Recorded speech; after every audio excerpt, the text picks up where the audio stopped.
Good morning and welcome to Wednesdays with Willa. I'm your host, Willa White, and this is my weekly podcast show that airs on Wednesday mornings at 10 a.m. Eastern on my Facebook page, Willa White Medium. It also goes out on the Lilydale Assembly Facebook page as well as my YouTube channel. And for those who want the listen-only feature, you can tune in on blogtalkradio.com/Lilydale Radio, because I'm part of the Lilydale Radio family, and we're going to talk a little bit more about that in just a moment. It's an array of different shows that happen throughout the week that are on Blog Talk Radio on the Lilydale Radio channel. So lots of different ways you can tune in throughout the week, and you can also enjoy the archive videos of the show. This is year 6 of Wednesdays with Willa, so I've had lots of great topics and guests, and I typically have a spiritual topic that we're discussing regarding either spiritualism, mediumship, healing, faith, family, or more. And it's wonderful to have with me again today, Celeste Elliott. Thank you for being here today, Celeste. Thank you so much. It's I'm thrilled to come the 3 blocks away and and sit down on. So thank you for having me. Yes. This is great. I'm glad to have my friend Celeste here. She's someone you probably have seen around Lilydale and also on Facebook, because she is a Lilydale radio host. Mm-hmm. You have your own show that's on Thursday mornings. Yes. And that is Wake Up to Spirit. So get ready. And she usually has her coffee cup ready. Oh, definitely. As her, it's my co-host. Yeah. I cannot do the show without it. Yeah. So, yeah. It's always about the Joe. Yeah. So we're glad that she can be with us today. Celeste is a registered Lilydale medium. How many years has it been now? I know, I put you on the spot. We're going into 12 years, 12 if you can believe it. Wow. Yeah. It's incredible. Yeah, it's wonderful that you've been such a wonderful force in the community, doing a lot of volunteering, and also with the Women's Day Committee. Mm-hmm. And you were an essential part of getting the documentary of Spirit Rooms of Lilydale going. Yes. Too. Yeah, so that's really grateful for all the work you've done. Well, thank you. We made that film a little over a year ago, and we're still pushing it out, and it's still on the circuit, trying to get distribution and going to film festivals, and it's been a ride. So yeah, it's a documentary. So if you haven't seen it yet, no, it's something you're going to want to reach out, and whenever they have the viewing, jump on that. They usually post that on the Lilydale Assembly Facebook page. Mm-hmm. And just because I forgot to mention, if you're interested in the Lilydale Assembly, you could go to lilydaleassembly.org and find out more about this very special place.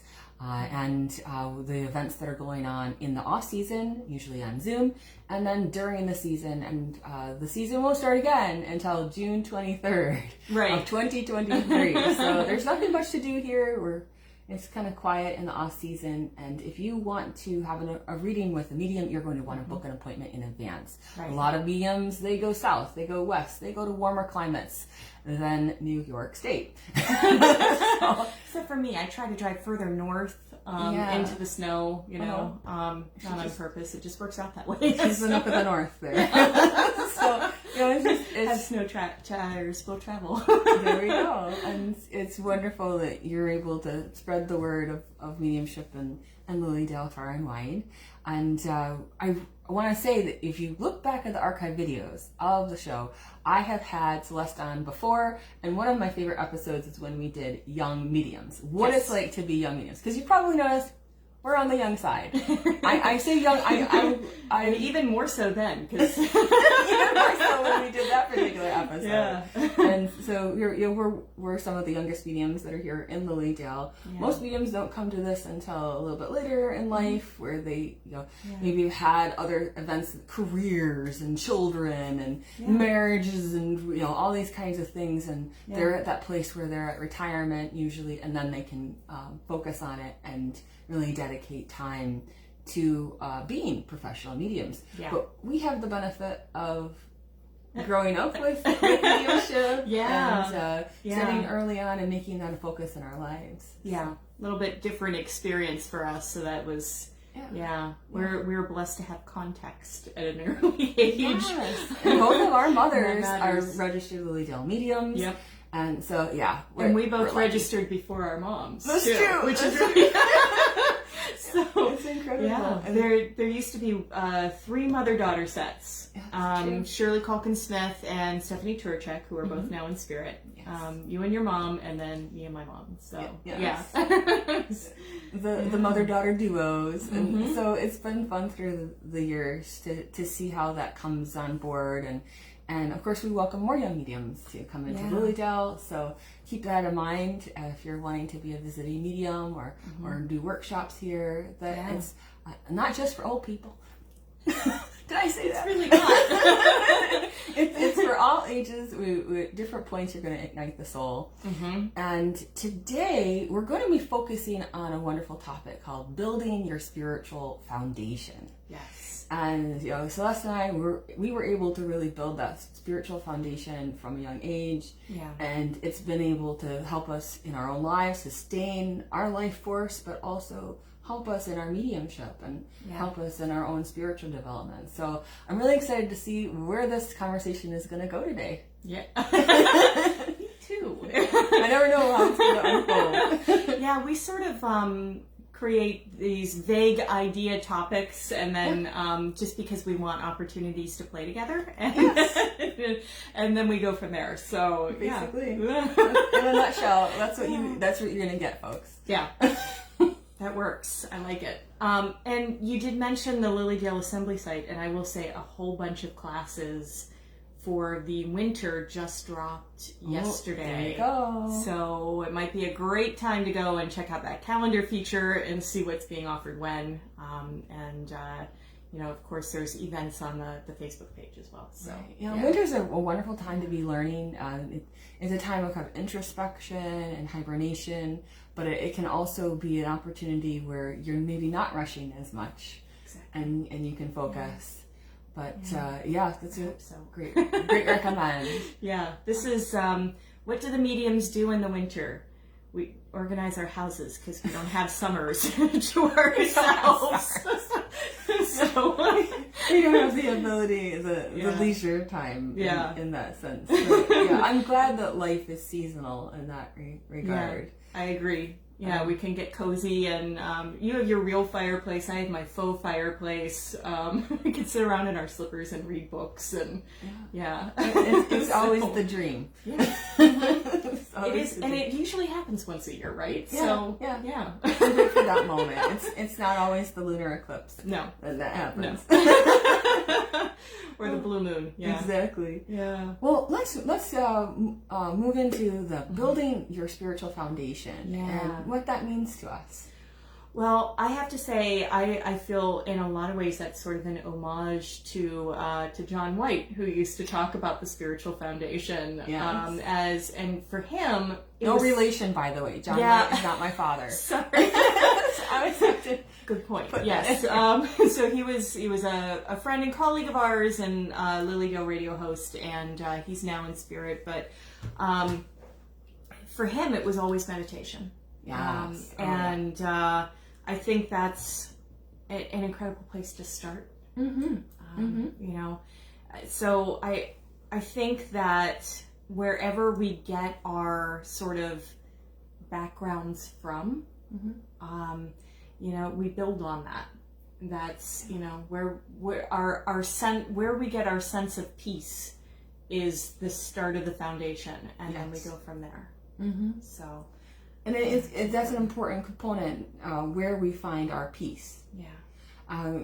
For some people, it's going to be sitting and meditating, really, engaging with the divine with no set course, but just letting the divine speak to you. Yeah. For other people, they're going to need to do what I call the working or walking meditation.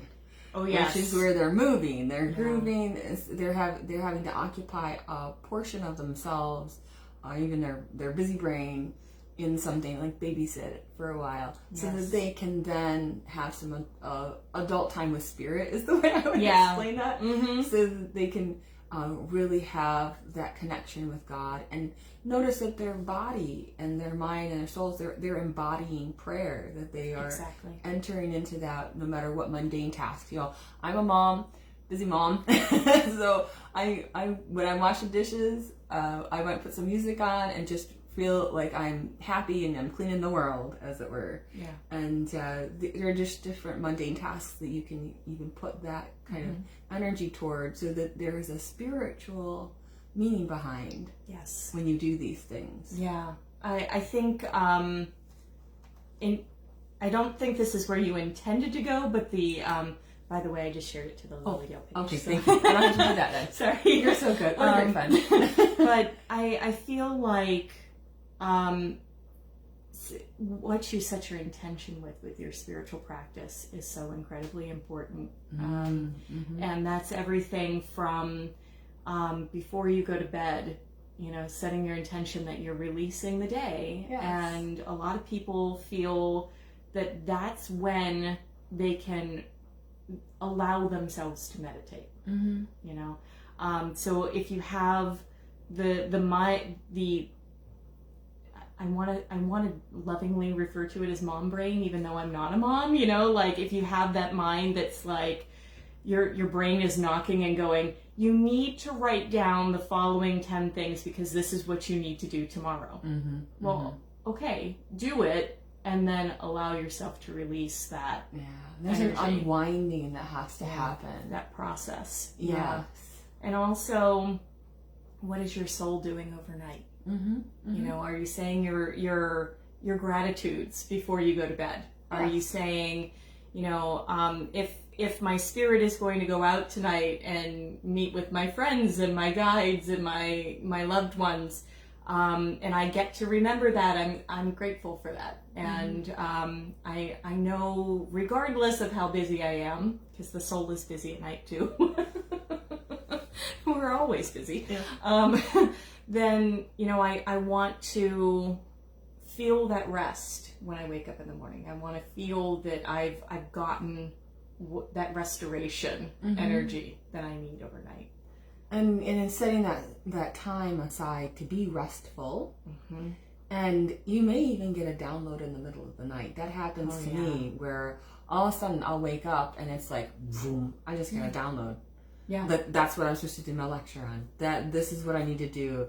I've had dreams where they've said, "Hey, you forgot to RSVP to the wedding."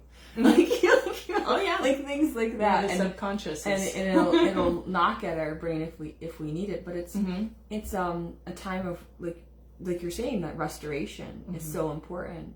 And then when I wake up in the morning, I say a prayer. Yes, I'm just grateful to wake up the next day. Yeah.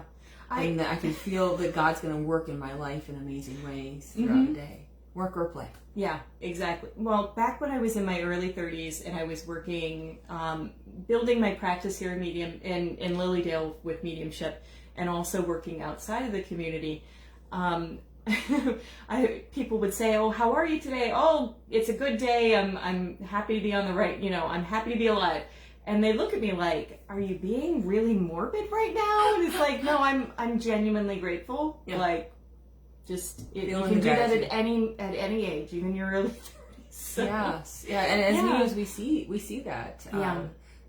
It's one of those things where at any moment. Yeah, and not that we really get any complaints from the spirit side, to be honest with you. However, we're here because we have things to do, and it's a fun planet to be on. It is. We have water slides and chocolate and coffee. I mean, these are all good points. Gardening. There's all kinds of things. It's heaven if we let it be. In many ways. Right? And isn't that part of the spiritualist foundation of principles, is that we make our own reality, our own heaven or hell, Are you torturing yourself today, or are you gonna choose to be joyful? Yeah, these are states of consciousness that we can get into, and we can ultimately choose. Yeah. It's about patterns of behavior. Oh, yeah. Handling habitual thoughts so that you can get into a place of true devotion, connection with God, getting yourself back to those moments. We're going to have our what we would consider human moments of angst and fear and drama that can unfold, but it's going back to those spiritual principles that I find to be most sustaining for me. Whenever I start to kind of wander away in the drama or into the Maya, the illusion of things. And that's what brings me back. Is going back to the principles. The spiritualist principles are beautifully worded. And I know that those were channeled. Yes. Yeah. Well, and they're very, you find those same principles in different wording in different places. You know, True. It's not just, but yeah, to have that, and I think the original version is really, really gorgeous. But I also really like the children's principles because they're very simple. Yes. And I think that's, that's the pocket version. And I like to have the pocket version, and then it gives you something to build on. Absolutely. There's a recognition when we find the right words that resonate within us, that we're then able to use throughout our day and our years here. Yeah. I have found within my own spiritual practice, if I'm correct in this, we were both raised in traditional Christian churches. So we both have that kind of background, which I think is pretty much predominant for the North American culture, that even if you are not a practicing person, that some of that kind of leaks over into your understanding. So if we happen to have been born in India, it probably would be Hinduism, whether we were Hindu or not. So, it's just it's one of those things. Yes. So, but it gave me, with every sort of evolution of my understanding and belief system, it's like, oh, you can take this understanding or this principle and you can build on it, and know where it came from. Yeah. And I think the more we drill down and we know where things came from, tradition-wise, the better off we are. And I think you're right, because religion is the history keeper. Yeah. And it's important to have religion because it's something that helps to give continuity and fellowship in spiritual unfoldment. Yeah. And yes, people can get wrapped up in dogma, but there is that sense of stability that we need in concepts and why things have sustained through the years the way they have on a religious basis, but also from a spiritual mindset. And so it's important to have those underpinnings, the spiritual foundations, and to build on those. Exactly. Really. And so we have, even if you weren't raised in a household that went to church or read the Bible or exactly. kind of things, you still can get into that space of the spirit of your soul. Yes. And maybe you've lived through something very traumatic in your childhood, and at the same time you felt that there was this piece of you that was always whole and healed and complete, and that was your soul, and possibly you felt angels around you or a loved one in spirit that really was sustaining you through those difficulties. And then that's you connecting with spirit, and then you need to practice that a little bit more, to build that up so that it's something that you can rely on, because there are going to be more difficulty times. Oh yeah. Well, and sometimes, and I'm go ahead. What's that? Okay. So I want to say that sometimes where the direction that we move in is based on moving away from things that don't feed our souls anymore. That's a great point too. Yeah. And we have to, in some ways, deconstruct that. And what about the energy does not feel right for us anymore? Yes. The spiritualist tradition of calling Creator by different names, because we recognize the different facets of God and of the universe, I think is really healthy. Really healthy. For people who don't, if they went through something where they felt that traditional religion was too much pressure, or it wasn't a good fit for them. Sure. And they do their prayer work, and they call on compassionate creator, or infinite intelligence, or universal knowing, or whatever it is.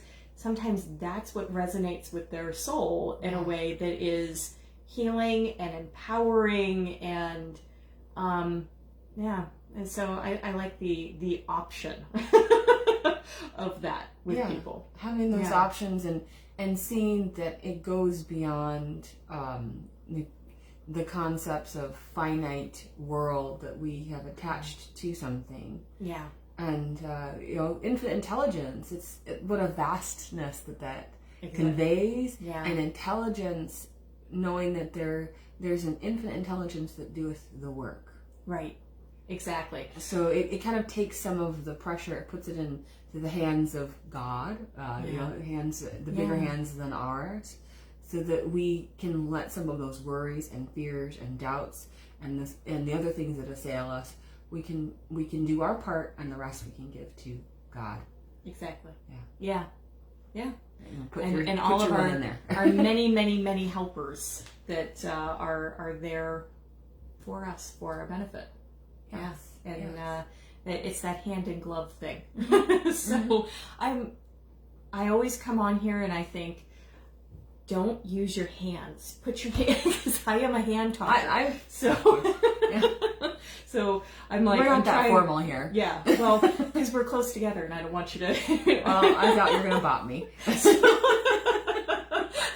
So that's what's running through my brain right now is like, don't move your hands too much. Well, I'm going to be having Barbara Sanson on to talk about polarities of healing in a few weeks, and we're actually going to do some demonstrations with hands. Oh, nice. Okay. So all right. it's going to be getting okay. It set up. Yeah. Brilliant. Yeah. So, but I think that's really for anybody who is questioning. I think it's very important that they know that they have the option to kind of toss everything aside and just go with what feels like peace for me. Mm-hmm. And then you may find that at another moment that there are some scriptures, biblical or otherwise, or devotionals, that really resonate with you. Exactly.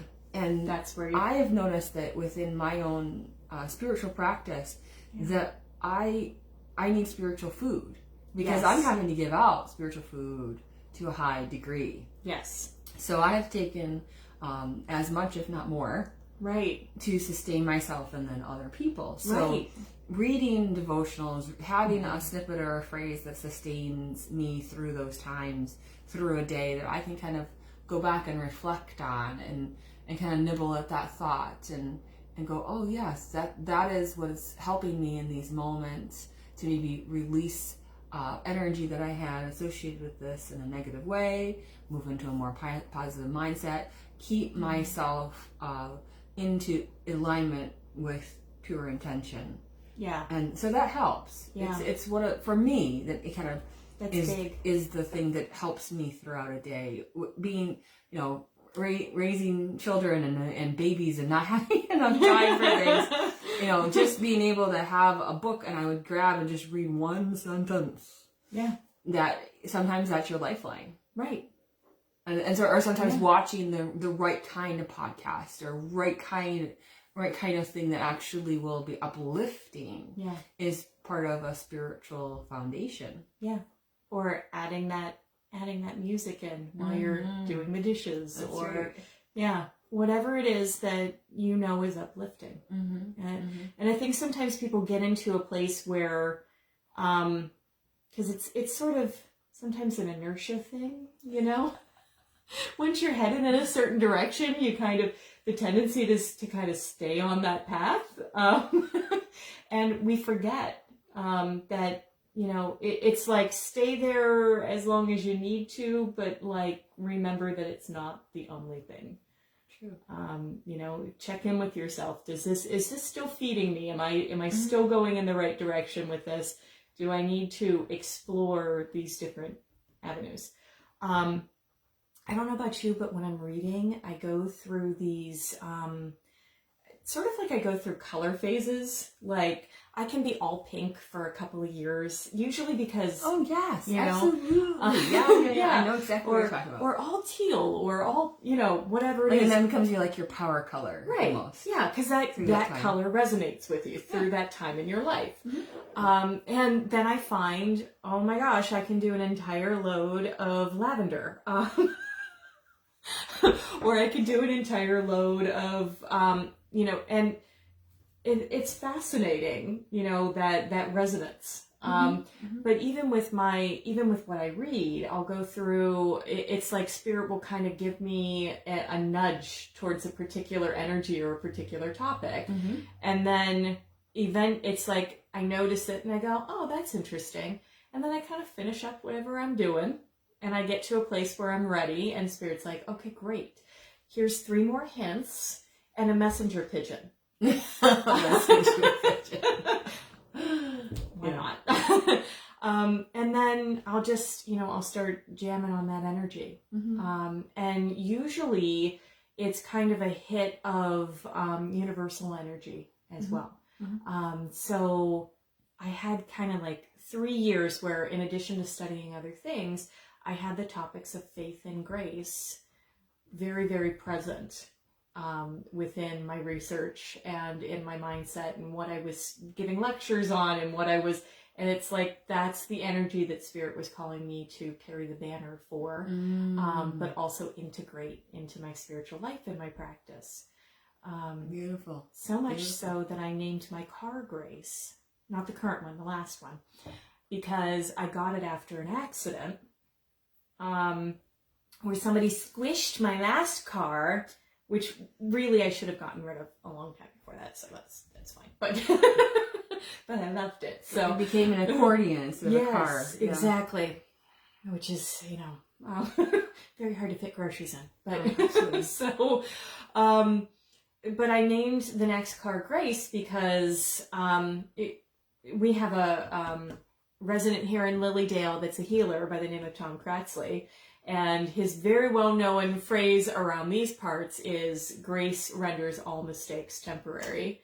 Yeah. Well, I got that car out of a mistake, and she was just exactly the right car that I needed at the time, so it all worked out in the end. And I just want to say that labeling something a word of success is very Florentian, very much who loves Florentian know what I'm talking about. It's very much being in that space of, there's no failure about this, not really. We learn from those things, but labeling something as success, like labeling it grace.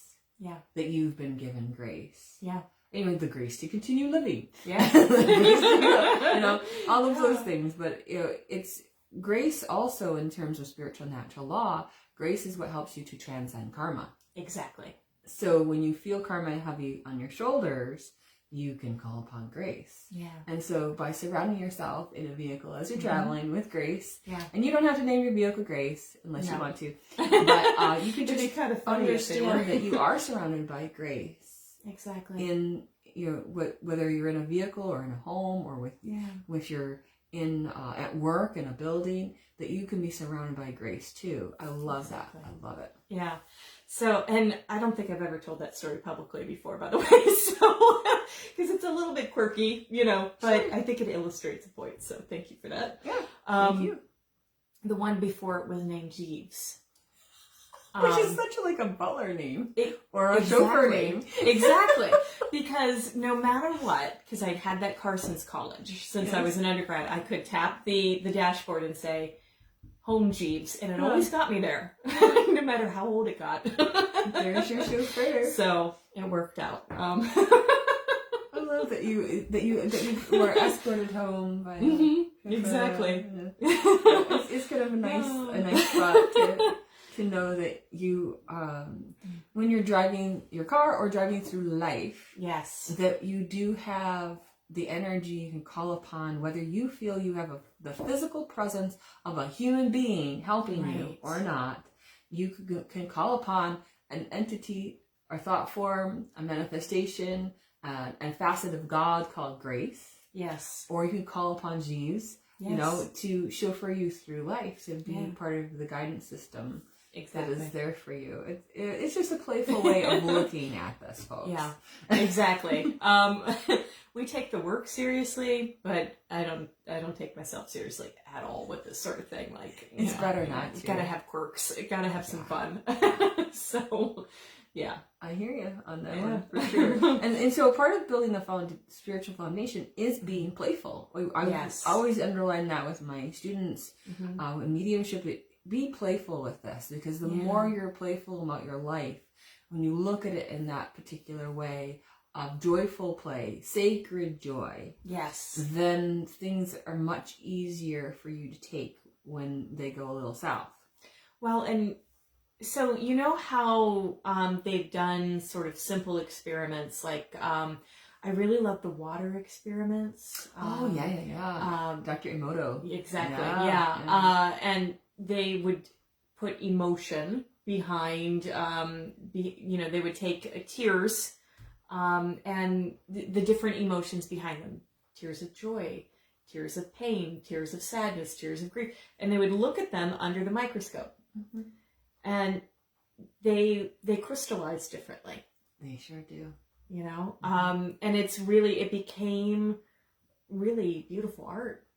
And it's fascinating, you know, so that's how we interact with the natural world without even realizing it. On a microcosm level, it affects the macrocosm. Exactly. Sure. Yeah. But think about, if you're, people who bless their food and bless their water before they take that into their body, and how that, affects you, so there's a reason that we've had that tradition for, 100,000 years or so. So there is that sense of building your spiritual foundation is also about recognizing that there's intention behind your word and your action and your thoughts. Exactly. And it'd be, if have a drink of water or coffee, whatever is your poison. Oh, when people say that, it really bothers me. Because I'm like, pick poison. I'm like, really? That's not really how I'm thinking here. But so if you feel it, I'm just giving you a simplistic example here, but if you feel like somebody has just said something, you feel like, you don't have to get on them per se, unless it's a truly education moment that's going to be steered well here. But you can in yourself go cancel that thought. I know that I'm about to take a drink of this water, and it is blessing me. It's healing my body, that it is the elixir of life. So let me ask you something too, because we're as mediums kind of built the same way. Have you ever had the experience of going into the grocery store and you go to reach for something that you need and you go, the energy's not right with that? Absolutely. Because I am the weirdo that goes through the produce section like this with my hand. Like, this is not the prettiest apple, but this is the best apple. Yes. Yeah. It absolutely can be that way. Yeah.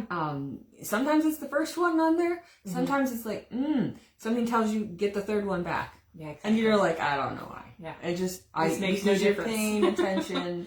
And it doesn't happen with everything you pick up at the grocery store. It's definitely not, it's very like, okay, I'll just pay attention. Thank you very much. And you sort of start to flow and go with that, and it's part of your trust of spirit.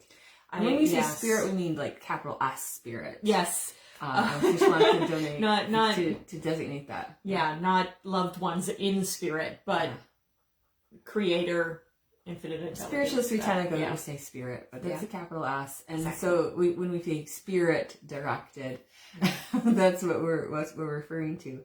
But it's a good point. When you are building that spiritual foundation, you get to that place of, I feel intuitively guided. I feel intuitively blessed.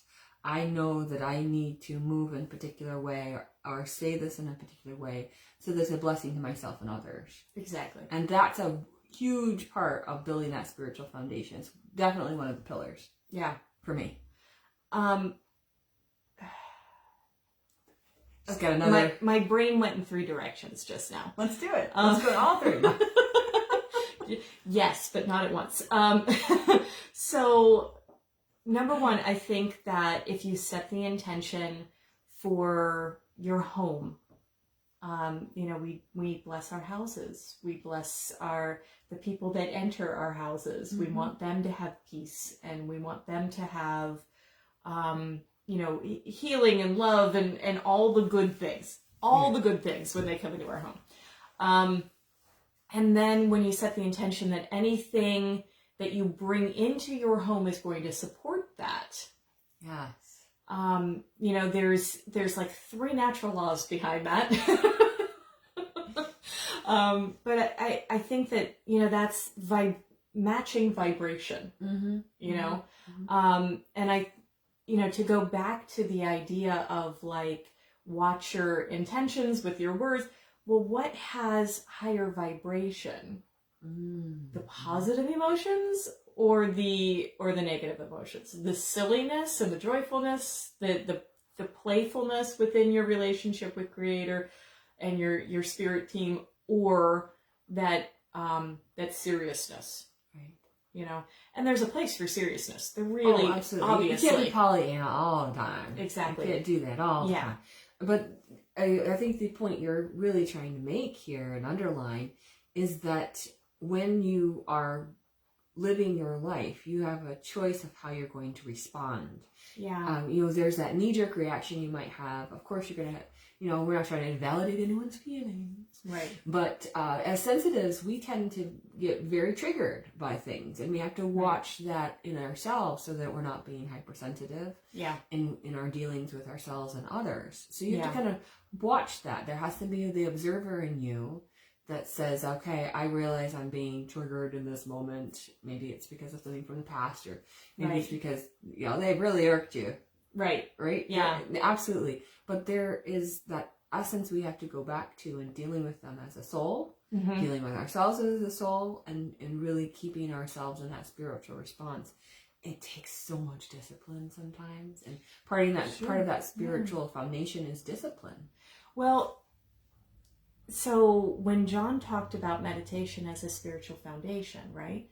When you are a practiced meditator, it gets you to that place of not being quite as reactionary as people, right? So that makes it, so that we have that extra second to kind of go... To help the buffer energy there. Exactly, yeah. So that your brain can decide, okay, probably not a good idea to let your face show what you're thinking at this moment. Which is so hard, because I wear everything.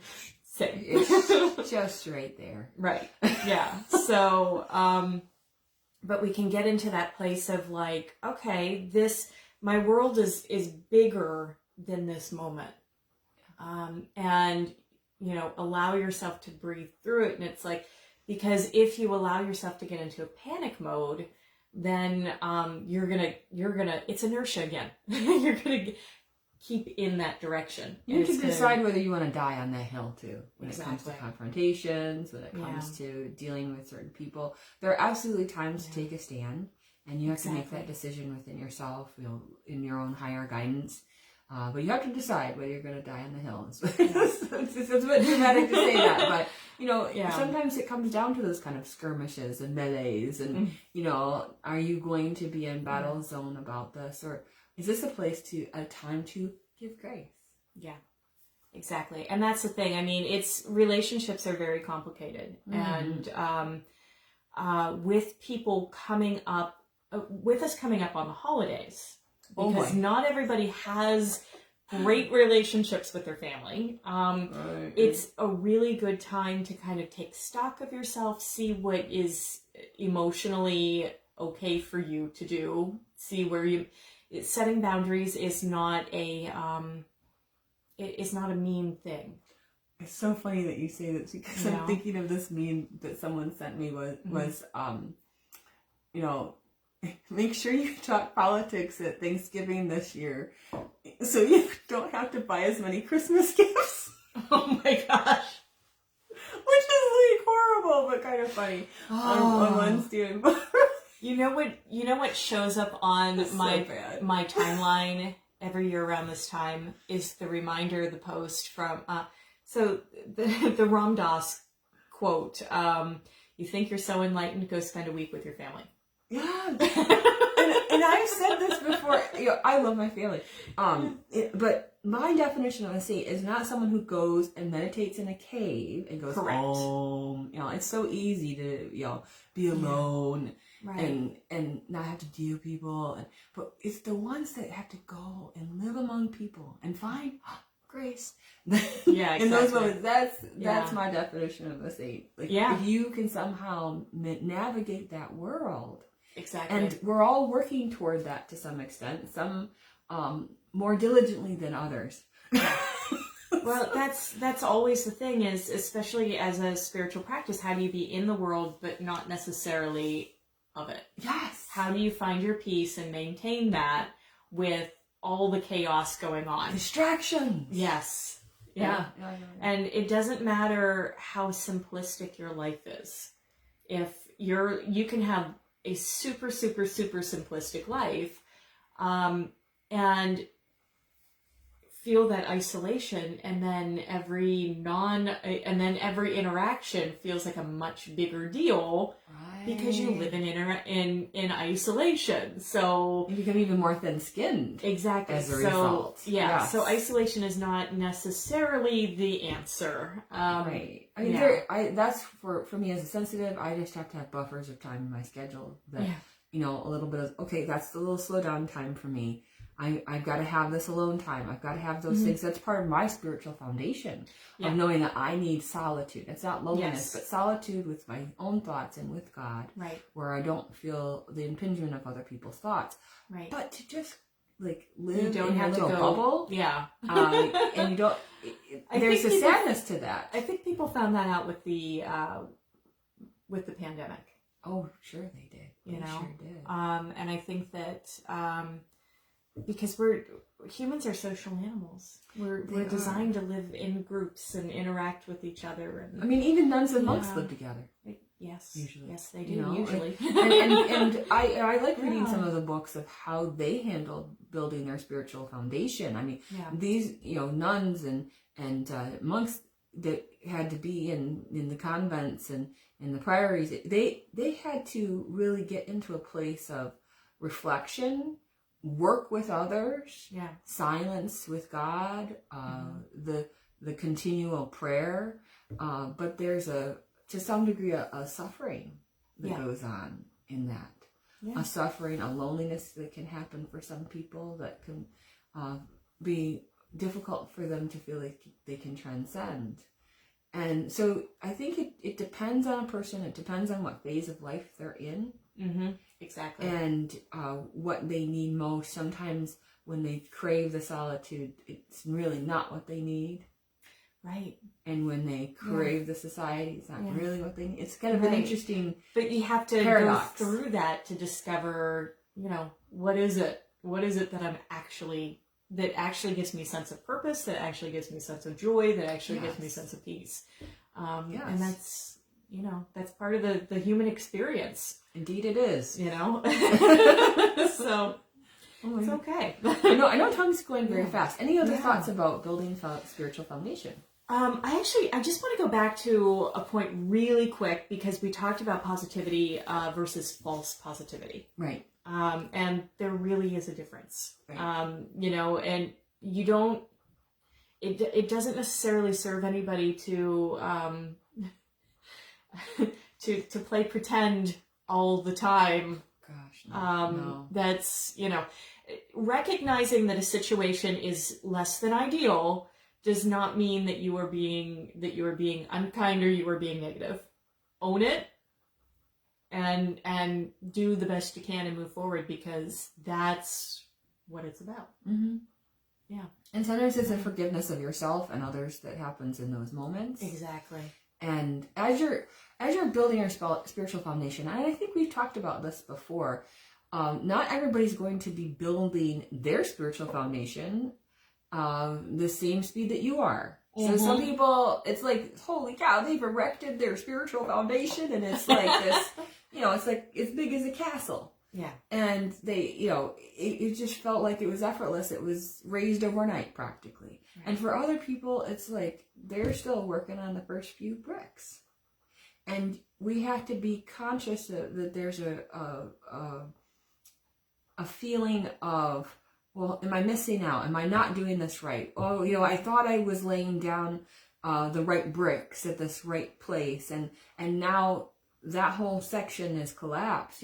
So people are going through sometimes rebuilding their spiritual foundation. Well, and that's the thing. Sometimes you realize, that corner wasn't leveled properly, and you have to deconstruct that, and you have to look at it and fix it for yourself and put it back together. And that's why it's frustrating. I have to say, necessary. It's going back to the spiritual principles that really help during those times. So find some core values, spiritual principles that when that happens, don't feel like you have been betrayed or that there has been any of that. You kind of have to move past it and go, okay, this is where I'm going to build. This is how I'm going to do it. I'm going to do my best. Yeah. And allow, maybe that grocery store image of how you pick your fruit or vegetables or even boxes on the shelf to help you to figure out which ones you need to place where. Mm-hmm. And know that there is, as much as there is a firmness and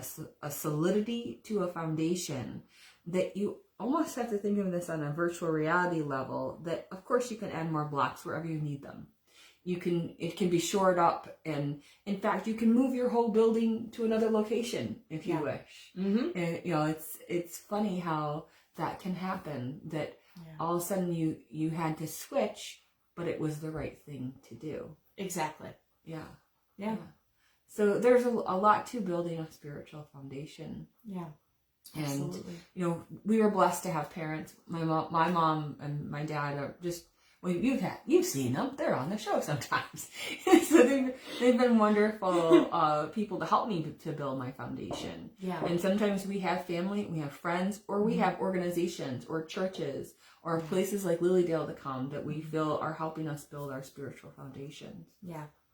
Exactly. Any last thoughts before we end today? Because I know we've just given you a whole bunch. I hope you've been inspired by some of the things we've shared today. If not all, let us know in the comments that you loved it and ways that you're building your particular spiritual foundation. Absolutely. Yeah.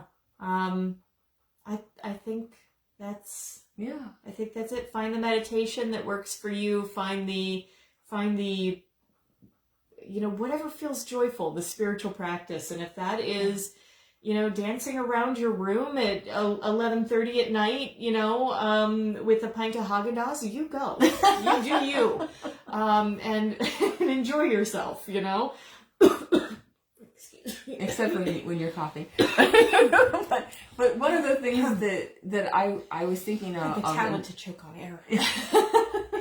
When I'm just from the perspective of a parent, when we're building spiritual foundation, it's just like if you were a parent of a child. Sometimes you have to parent yourself through your spiritual building that's going on. And so you have to think back on if you had a child, how would you instill virtues in that child of kindness and honesty and forbearance and those kinds of strengthening character qualities. Oh, yeah. And I think part of building a spiritual foundation for yourself is thinking of it in that way. That what would be a good motivator, but would also help you in the long run. So you have to kind of go back to those basic strong character qualities that you would like. Possibly even role model yourself after other people as you're building that strong spiritual foundation, and know that you're parenting yourself through that you're going to find the right mentors, the right teachers, the right information at the right time, and that God and angels and your spirit guide team are working with you as you build this spiritual foundation. And in different points, you're going to and I'm going to go back to the idea of spirit rooms of Lilydale. That idea, I like the title. But the idea that as you're building your spiritual foundation, there are different rooms that you can enter into in your consciousness. And Carolyn Meese she talks about entering the castle and really knowing that you are building within you this realm, the spiritual realm that is infinitely inward. Right. That manifests within you, and that you will find that there are different rooms that you'll enter and that you'll build and construct, and that it will help you in those various moments that you need them. That was something when people talk about the great I am presence of the universe. Ah, yes. The great I am is that spark of divinity within each of us. Not a external being or motivator. And I think that's so important to honor. Yes. You know, that much smarter, higher self version that's done the work.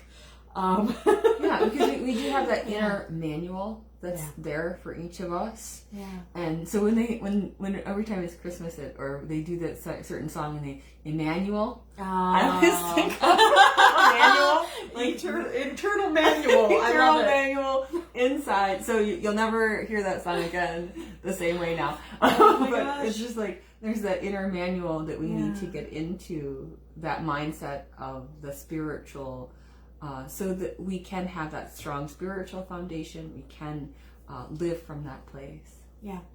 Thank you so much for being on the show today, Absolutely. Celeste. This is wonderful. And if you want more information about Celeste, you can find information on her website, which is CelesteElliott.com. There you go. Super easy. and I know you've got Friday night development circle that you run, and there'll be other class offerings that you're going to do. So check things out on CelesteElliott.com, and tune in next week for Wednesdays with Willa. I have another great topic for you, and I'm so glad that you were able to join us today.